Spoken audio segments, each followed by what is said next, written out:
Mega City 1 of only 2 habitable cities left on Earth. Truth, justice, and law start and end with one man, Judge Dredd. Through the magic of filmmaking, he's been brought to life. What did it take to bring this epic to the big screen?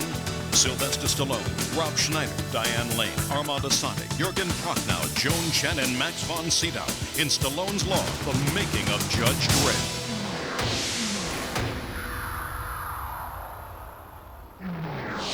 Hi, I'm Sylvester Stallone. You know, I've made 32 pictures in my career, and most of them action. And let me tell you, they are tough. Recently, I made an action film based on a comic book called Judge Dredd, and it was a whole new experience for me. The set is in the future, and now you just can't go out and find a futuristic city and film there. You have to build it. You have to create a whole society, and it took over 1 year to build the world of Judge Dredd. Anyway, since you're building a whole society, you have to try to keep law and order in the streets. In other words, you have to have law. And in this film, I am the law. Well, actually, I'm Judge Dredd.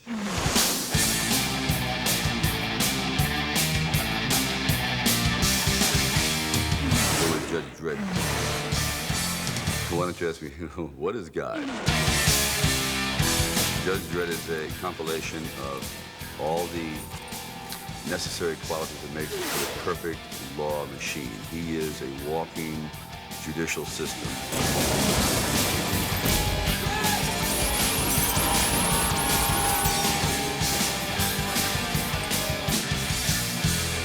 Court's adjourned.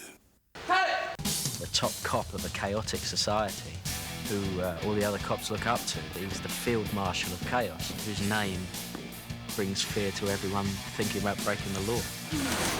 These bloods are under arrest. That's Judge Dredd, man. Hey!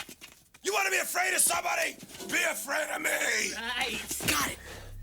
Why don't I run down there and surrender? Sort of throw him off guard. Bad idea.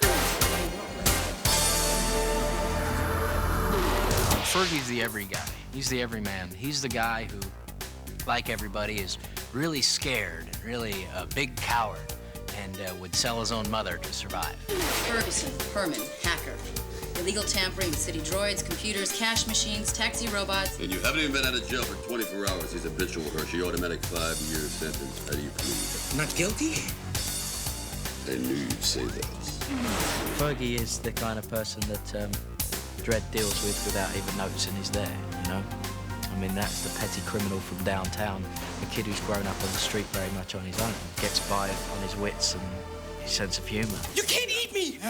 I've got eczema, I've got warts, I've had gonorrhea. Eat Dredd, he works out! Did you know that Judge Dredd is a virgin? I have with me an affidavit from Nathan Ohlmeyer, currently a junior at the academy. See? Hershey knows a lot of things. Wouldn't it feel good to have an emotion once in a while, huh? Emotions. There ought to be a law against them. She's by the book, but she brings in a human element to it all that she's trying to take away the chink in his armor to try to figure out what makes him tick. She plays, I wouldn't say a love interest because Judge Dredd's never had any love. He's never kissed a woman. He's never been anything other than a perfect law machine. Haven't you ever had a friend? Yes. Once. What happened? Dredd! Wait. I want to know what happened. I judged. Rico is the personification of evil. Who says politics is boring? When elements in society run amok and they're uncontrollable. He's that which is uncontrollable, that which is unstoppable, which is pure evil. You want fear? I'm fear. You want chaos? I'm the chaos. You want a new beginning? Yeah. I am the new beginning! The idea of playing a character that's so, in a way, over the top, you know, and in a way being in the context that it could be plausible is very exciting. The bad guy is terrible because the bad guy is extremely realistic. He's intelligent, he's insidious, and he has a plan. The society created a so-called Council of Judges and I'm the member of this council. He wants to be head of the council because he thinks what is necessary for the future to rule the leftovers of society is to produce more law and order. The city is in chaos. For social order, we need tighter reins. Incarceration hasn't worked as a deterrent. I say we expand execution to include lesser crimes. Elsa is a female Frankenstein. She is a scientist who is driven mad by an idea, influenced by her lover's madness and absoluteness. I thought you said he was created here by the finest scientists of Mega City. A bold experiment. It's a petulant child. She's attracted to that absoluteness that Rico has. Now let's see. Dredd flies through the air on a motorcycle, and he runs down a tube with a 50-foot fireball following him, and he fights a man who's half machine, half monster. Now, you might think I was just reading a few pages from a Judge Dredd comic book, but actually I'm looking over the script. And these are the things I had to do in this movie. And seriously, when you think about it, sitting down with a pen and paper to write a comic book is one thing, and trying to bring an epic hero to life on a big screen is quite another.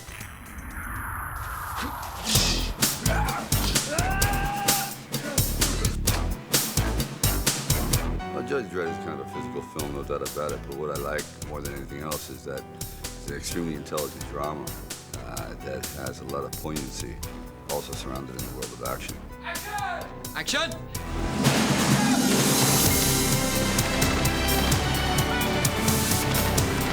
I'd grown up very much with Judge Dredd making an impact on me, and I was inspired by the stories in the 2000 AD comic book since I was 10. Danny truly had the vision of this character and of this time period in his mind.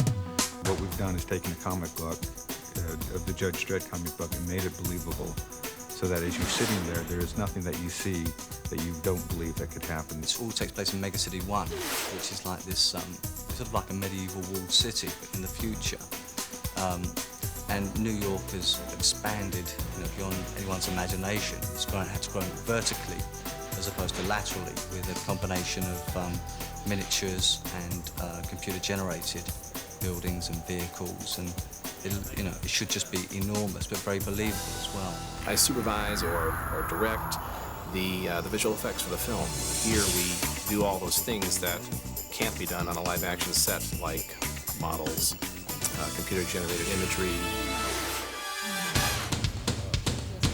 Well, the motorbikes are very interesting. They're called the Law Masters, and we have two versions. There's a road version and there's a flying version.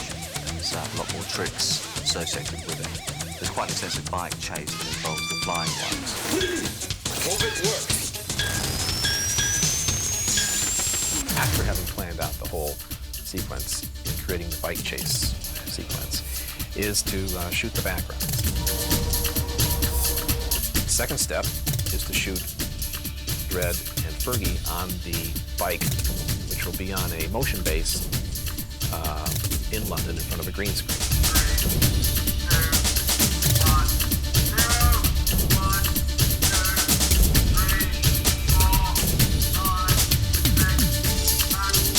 And then afterwards, put that all together through the matching digital compositing, so that you end up with a piece of film that looks like Dredd and Fergie are flying around to the future city.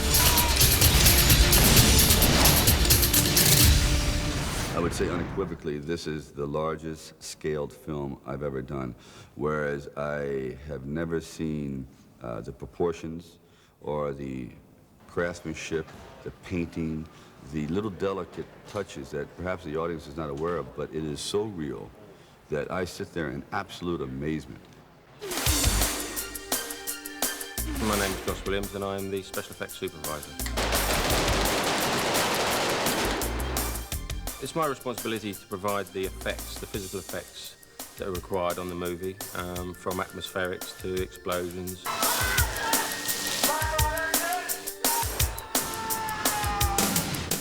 mechanical rigs, and so forth.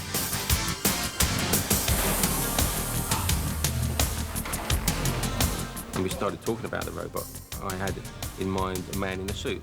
Bo and Danny and Nigel really wanted to go purely mechanical to show that there could not be anybody in there at all, which I wanted to do as well. So we went along those lines, and hence our robot.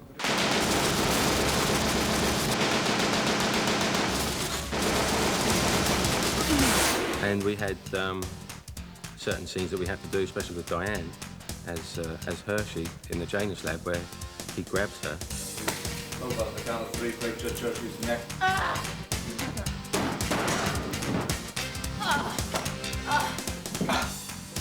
He's very powerful. He's got a potential lift capacity straight upwards of 2 tons as a hydraulic creature. So I had certain concerns about how much interaction we could get with him and artists. I have to stop all this! Sometimes it's really scary to work with something like that. If you can control it properly and it works properly, then it's fine.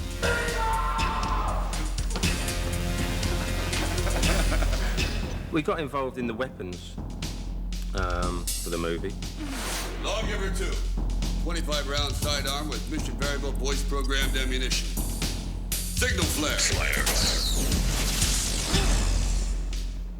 Effects-wise, it's a big movie. I mean, it's been very intense for us. Every day of the shooting schedule, there's been something for us to do. For example, one of our heaviest days was on the lot in Mega City, where we had the Yuppie car, which is a futuristic car that's supposed to float off the ground, and this Yuppie's trying to bump his way out of a tight situation with these modern bumpers. We had to have that rigged. While we were rigging that, we had to prepare the bank to blow up. Once we had the Yuppie car in there to go back and forth, we had to take that out, then put in our Yuppie car to blow up.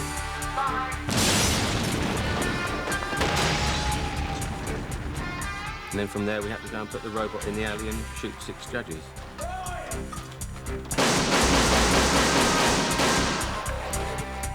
So it was quite a busy day. Well, it's got it all. We blow things up.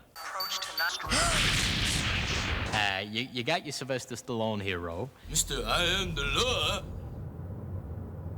You got me being a huge coward. Let me crush him, Paul. Excuse me? We're not together. You got the babes, you got Diane Lane, you got Joan Chen, you got the psycho, Rico. Judge Rico executed 9 years ago. I got that. It's fun. I mean, it's a roller coaster of a movie. You're the last one to be with Dredd, you know that?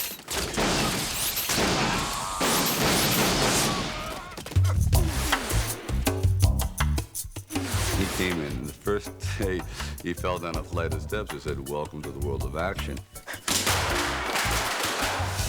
You're a lot of fun to be with, Dredd! Oh,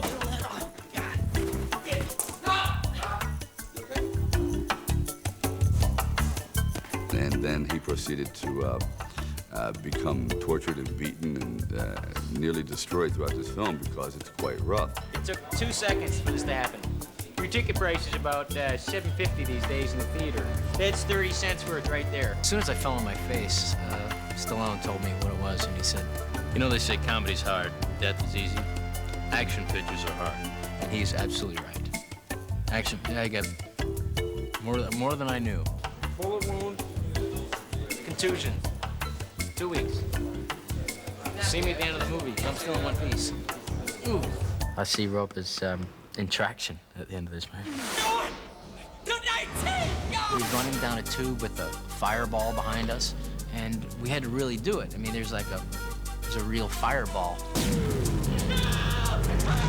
As soon as they go, we run like hell. And believe me, we just, that's not acting at that point. It's just surviving. They did have like this anti-burn gel, which there's a lot of protection there. Anti-burn gel. I noticed that they used a lot more of the gel for Stallone because he's the star. I'm expendable because I'm the comic actor. Ooh. Have you been crying? No, I'm not crying. There's something in my eye. It was like a running gag. You know, this is working. I'm gonna grab him by the face and everything. So he grabs me by my face and rips me out and throws me up against the wall. That's his way of saying hello. The most difficult part is he has to stay in those particular clothes for 4 months. Can you believe it? Without a shower. So my job's not easy. I'm Emma Porteous, and I'm the costume designer. The Judge Dredd look is, it's some blue, obviously part of the comic, and it's tights, leotard, it's tight-fitting jacket, because they're very muscly, all these judges, and extremely fit. So you do the costume to make the most of that. This was partially designed by Johnny Versace, so it has a sense of style to it, futuristic-wise. I said, try to put together what you think is going to happen in the future, the kind of materials, the kind of look, the militaristic, the fanciful, and so on and so forth, and he came up with this. So he wanted the bright brass armor and the shiny badge on the helmet and this very close-fitting helmet. So he was very much towards the comic. And then, of course, we have the judge hunters, all in black, big black rubber armor and these black helmets that all envelop you. You don't see them at all. And big, tall people, even bigger than Dredd. So they're really quite awe-inspiring. You have the prison shuttle guards, and that's a whole nother look again, because out there in the atmosphere is appalling, so they have these weatherproof big cloaks on and helmets with gas masks attached. It's a very challenging film, because the look is so specific.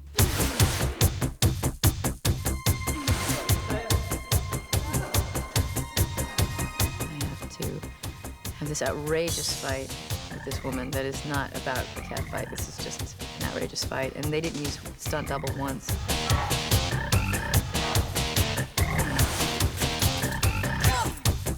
Actually, I asked them to use a stunt double once for Joan because I had to do this head rub.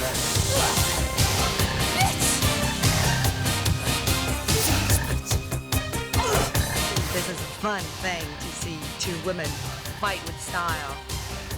And not grabbing at each other's hair and biting off each other's ears and stuff like that. We've trained really hard, so it's great fun. When was the last time two girls did this? I mean, girls have hit each other in movies before. I don't think it's gone on quite as viciously as this.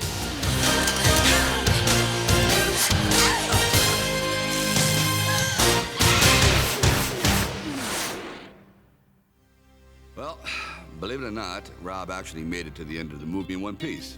And I think I overheard him say something like extended vacation or a nice quiet play in the Berkshire Mountains of New Hampshire, a long way from the set of Judge Dredd. This is pure fantasy, action adventure. As fantasy and as crazy and as visually exciting as this film hopefully will be, the idea of that kind of insanity is a question that's all in our mind. And it's a big moral question. Lots of energy! Mercy of Bristol, in position. Heavenly Haven. This movie takes itself seriously and takes you somewhere, and you don't feel like you're watching a movie. That's all for today, ladies and gentlemen. Thank you very much. I don't take compliments well, and I certainly would never give myself one. But I feel really good about the whole movie and look forward to seeing it. I really believe it's important to know when to start a party and when to leave. And Judge Dredd, of course, is no exception. I'm telling you, it's just unbelievable. It's been a thrill doing this. Ow! I'm a wreck. But believe it or not, I'm in the best shape of my life. This is it. I wouldn't be opposed to Judge Dredd 2, The Revenge of Fergie. Now, Rob, that's what I think is a truly, potentially great idea. But I don't think we can afford Rob's medical bills, a huge liability. Well, anyway, thanks for watching The Making of Judge Dredd. And remember, don't take the law into your own hands. Leave it to the judge.